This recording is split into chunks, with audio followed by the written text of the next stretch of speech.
Hello dear student, welcome back to the lecture series of power electronics. पिछले video में हमने discuss किया था different types of power converters के बारे में। कितने टाइप्स के पावर कन्वर्टर्स होते हैं, उसकी एप्लीकेशन क्या रहती है। अगर आपको उस टाइप के पावर कन्वर्टर डिजाइन करने हैं तो इसके पहले आपको जानना पड़ेगा कि अलग अलग पावर सेमीकंडक्टर स्विचेस कौन कौन सी होती है और इन सभी स्विचेस में कौन सी स्विच कब यूज करनी है। इन सब स्विच की ऑपरेटिंग मोड जानने पड़ेंगे, इन सब स्विचेस की कैरेक्टरिस्टिक्स जाननी पड़ेगी, इन सभी स्विचेस की एप्लीकेशन जाननी पड़ेगी कि कौन सी स्विच कब यूज करनी है। तो सबसे पहले आपको ये पता होना चाहिए कि पावर सेमीकंडक्टर स्विचेस कौन कौन सी होती है, जिसके बारे में हम इस वीडियो में डिस्कस करने वाले हैं। और एक इंपॉर्टेंट स्विच के बारे में डिस्कस करेंगे। रिमेनिंग जो पावर सेमीकंडक्टर स्विचेस है वो हम इस वीडियो लेक्चर सीरीज में आगे देखेंगे। ओके, तो चलिए स्टार्ट करते हैं।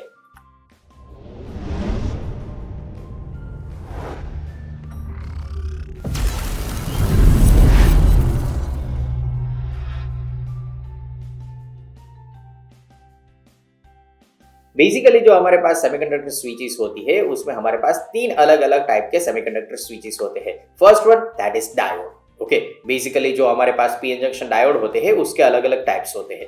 Next one that is thyristor. Thyristor एक टाइप का पावर सेमीकंडक्टर स्विच है जो कि कंट्रोल स्विच है, जिसे आप कंट्रोल कर सकते हो ऑन ऑफ करने के लिए। Okay, and next one that is transistor. Okay, तो हमारे पास जो डायोड्स होते हैं उसमें हमारे पास general purpose diode, high speed diode and Schottky diode. Okay, इस तरह से अलग अलग डायोड होते हैं। Based on your requirement you can use any type of diode. General purpose diode use करो या फिर हाई स्पीड की रिक्वायरमेंट है तो हाई स्पीड के लिए अलग डायोड होते हैं। शॉर्ट की डायोड होता है जिसका अलग ही फंक्शन होता है। इसी तरीके से हमारे पास अलग अलग थायरिस्टर होते हैं। इन सभी थायरिस्टर के बारे में हम एक एक वीडियो लेक्चर में डिस्कस करेंगे कि एससीआर यानी कि silicon control rectifier, gate turn off thyristor, then RCT, SITH, इसी तरीके से लाइट एक्टिवेटेड एससीआर ट्राइब क्या है, इन सब के बारे में हम एक एक वीडियो लेक्चर में डिस्कस करेंगे। ओके, एंड सिमिलरली हमारे पास कुछ ट्रांजिस्टर्स होते हैं जैसे कि BJT bipolar junction transistor, MOSFET, IGBT and SIT. इस तरह से कुछ अलग अलग ट्रांजिस्टर होते हैं जिसकी अलग अलग एप्लीकेशन होती है। ओके, तो ये जो हमारे पास बेसिकली जो हमारे पास पावर सेमीकंडक्टर डिवाइस होते हैं इसका एडवांटेज ये है कि यहाँ पे आपको जो ऑन स्टेट जो रेजिस्टेंस मिलता है वो आइडियली जीरो होता है। अगर किसी पावर सेमीकंडक्टर स्विच में ऑन स्टेट में जो रेजिस्टेंस है वो जीरो है तो ऑन स्टेट लॉस क्या होगा? ऑन स्टेट लॉस होगा जीरो, क्योंकि रेजिस्टेंस जीरो है। तो रेजिस्टेंस जीरो है तो इसी वजह से आपको जो लॉस मिलता है और लॉस भी जीरो मिलता है। सिमिलरली अगर आप ऑफ स्टेट की बात करें, अगर ये power semiconductor switch off state में है, ओके, तो ऑफ स्टेट में जो इसका रेजिस्टेंस है वो रेजिस्टेंस आइडियली इनफाइनाइट होता है, जिसकी वजह से इसमें जो वोल्टेज डिफरेंस मिलता है वो आपको मैक्सिमम मिलता है। ओके, इसी तरीके से अगर हम इसके turn on and turn off time की बात करें, turn on and turn off time, okay, तो ideally turn on and turn off time है वो जीरो होता है।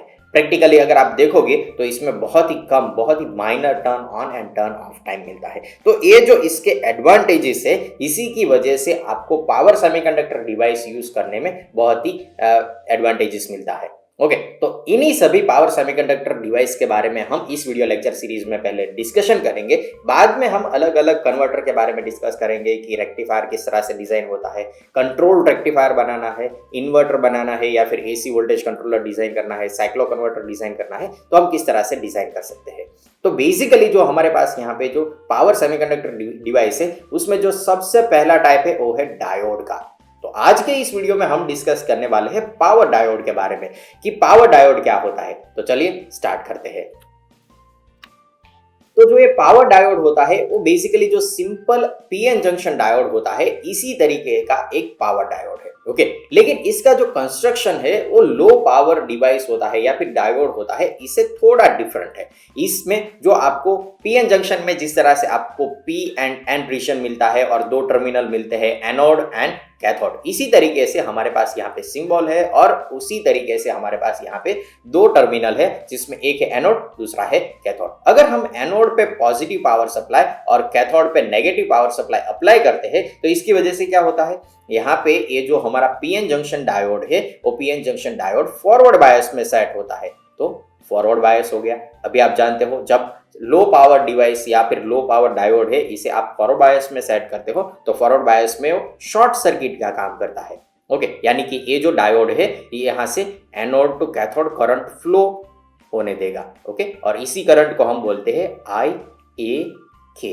Okay, anode to cathode current. Okay, तो जब फॉरवर्ड बायस में आप सेट करते हो यानी कि एनोड पर पॉजिटिव पावर सप्लाई और पॉजिटिव पोटेंशियल और हायर पोटेंशियल देन कैथोड, जो डायोड है वो फॉरवर्ड बायस में सेट होता है और फॉरवर्ड बायस में शॉर्ट सर्किट का काम करता है। सिमिलरली अगर आप यहाँ पे पॉजिटिव अप्लाई करते हो या फिर हायर पोटेंशियल अप्लाई करते हो और यहाँ पे आप नेगेटिव पावर सप्लाई या फिर लोअर पोटेंशियल अप्लाई करते हो तो ये जो लोअर पावर डायोड है वो रिवर्स बायस में सेट होता है और रिवर्स बायस में ये वर्क करता है ओपन सर्किट का, यानी कि यहां से cathode to anode current flow होगा नहीं। तो अगर आप यहाँ पे इसे बोलते हो कैथोड एनोड करंट तो ये होगा 0 आइडियल केस में। ओके, आइडियल केस में जब फॉरवर्ड बायस में आप पीएन जंक्शन डायोड को सेट करते हो तो ये शॉर्ट सर्किट होता है और रिवर्स बायस में ये ओपन सर्किट होता है।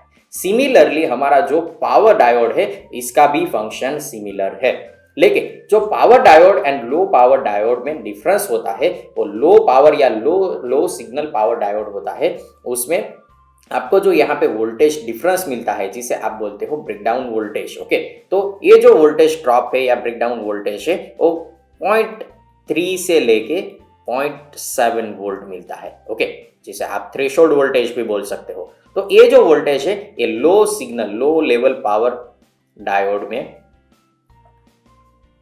0.3 टू 0.7 वोल्ट का रहता है, जबकि हाई पावर डायोड या फिर पावर डायोड में ये जो VTH है थ्रेशोल्ड वोल्टेज है वो अप्रॉक्स 1 वोल्ट का रहता है। ओके, तो इसका कंस्ट्रक्शन किस तरह से लो पावर डायोड से अलग होता है इसके बारे में हम डिस्कशन करने वाले हैं। तो चलिए देखते हैं इसका कंस्ट्रक्शन कैसा होता है। तो ये जो हमारे पास पावर डायोड होता है इसमें एक N+ सबस्ट्रेट होता है। ये जो N+ सबस्ट्रेट है इसमें हायर इंप्योरिटी ऐड की जाती है, यानी कि हायर डोपिंग किया जाता है।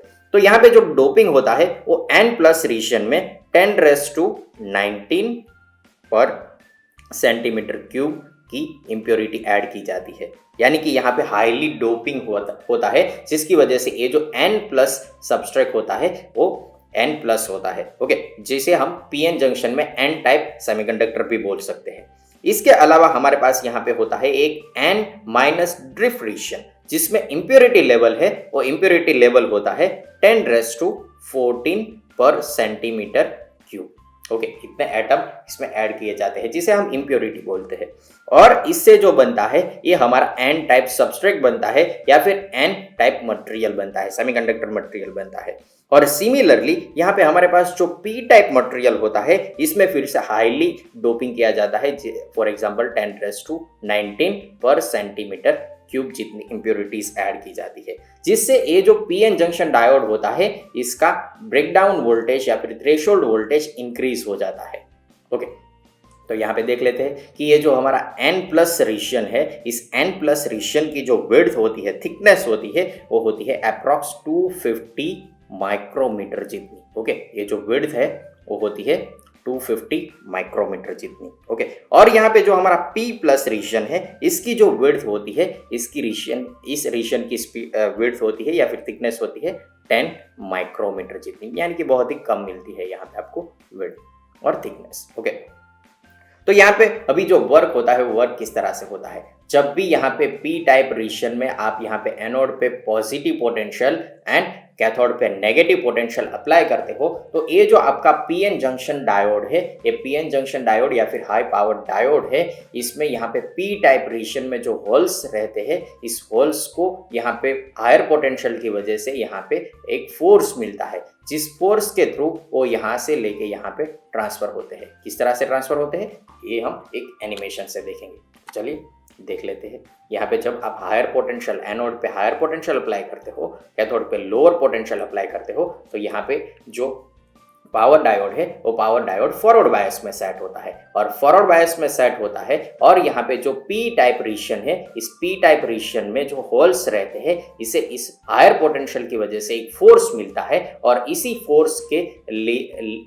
फोर्स को लेके ये जो होल्स होते हैं वो N टाइप रीजन में यानी कि ड्रिफ्ट रीजन में ट्रांसफर होते हैं। ओके, कुछ इस तरह से। ओके, तो ये जो होल्स एन टाइप रीजन में आते हैं, तो एन टाइप रीजन में इलेक्ट्रॉन्स ज्यादा रहते हैं। तो यहाँ पे जो इलेक्ट्रॉन्स होते हैं वो इलेक्ट्रॉन्स इस होल से अट्रैक्ट होते हैं। ओके, तो इससे क्या होता है, इलेक्ट्रॉन होल की एक पैर बनती है जिसे हम इलेक्ट्रॉन होल कॉम्बिनेशन बोलते हैं। ये जो पैर बनती है इससे यहाँ पे जो एन टाइप ड्रिफ्ट रीजन है, इस ड्रिफ्ट रीजन का जो रेजिस्टेंस होता है वो रिड्यूस हो जाता है, क्योंकि P प्लस रीजन में होल्स बहुत सारे मिलते हैं और इसी होल्स को, इन सभी होल को यहाँ पे एक फोर्स सिमिलर मिलता है। इसी वजह से P टाइप रीजन से N टाइप रीजन में आते हैं। अभी N टाइप रीजन में बहुत सारे इलेक्ट्रॉन्स है, इन दोनों की पैर बन गई है जिससे इसका रेजिस्टेंस है वो डिक्रीज होता है। क्योंकि रेजिस्टेंस डिक्रीज होता है इसी वजह से यहाँ पे करंट होता है वो इंक्रीज हो जाता है। यहाँ से जो करंट फ्लो होगा ये करंट इंक्रीज हो जाएगा। ओके, तो ये जो करंट है इसे हम बोलते हैं एनोड कैथोड करंट। ओके, और क्योंकि रेजिस्टेंस डिक्रीज होता है तो ये जो करंट होता है वो इंक्रीज हो जाता है। ओके, तो आपने एनिमेशन में देख लिया है कि किस तरह से वर्क होता है। और यहाँ पे जो डायोड करंट इंक्रीज होता है and on state losses reduce होता है, इस कॉन्सेप्ट को हम बोलेंगे conductivity modulation. Okay, conductivity modulation. फिर से हम एक बार एनिमेशन देख लेते हैं कि यहाँ पे किस तरह से फंक्शन होता है। जब आप पीएन जंक्शन डायोड में फॉरवर्ड बायस सेट करते हो तो फॉरवर्ड बायस में यहाँ पे जो होल्स रहते हैं पी टाइप रीजन में, वो सभी होल्स को एक फोर्स मिलता है जिसके थ्रू ये पी टाइप रीजन में से एन टाइप रीजन में ट्रांसफर होते हैं। एन टाइप रीजन में बहुत सारे इलेक्ट्रॉन्स रहते हैं, इन सभी इलेक्ट्रॉन से ये होल अट्रैक्ट होते हैं और इससे एक इलेक्ट्रॉन होल पेयर बनती है और इसी वजह से यहाँ पे रेजिस्टेंस रिड्यूस होता है। जैसे ही रिड्यूस होगा रेजिस्टेंस, इससे आपको यहाँ पे हायर करंट मिलता है और इसी फेनोमेना को या फिर कॉन्सेप्ट को हम बोल सकते हैं कंडक्टिविटी मॉड्यूलेशन।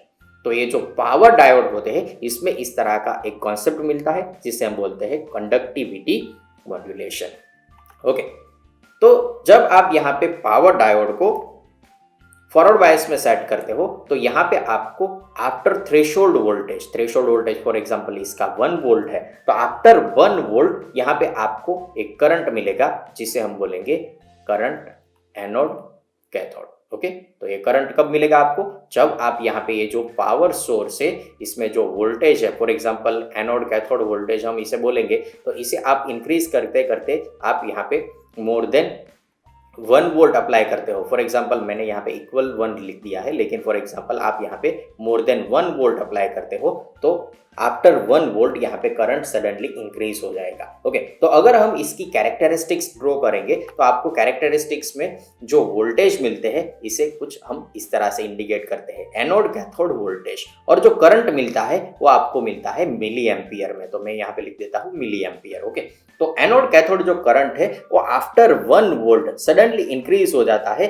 और आफ्टर 1 वोल्ट ये जो करंट होता है वो वोल्टेज के साथ लीनियरली इंक्रीज होता है। क्योंकि जब यहाँ पे हमने देखा था तो जो ड्रिफ्ट रीजन का N माइनस ड्रिफ्ट रीजन का जो रेजिस्टेंस होता है वो आफ्टर 1 वोल्ट कांस्टेंट हो जाता है।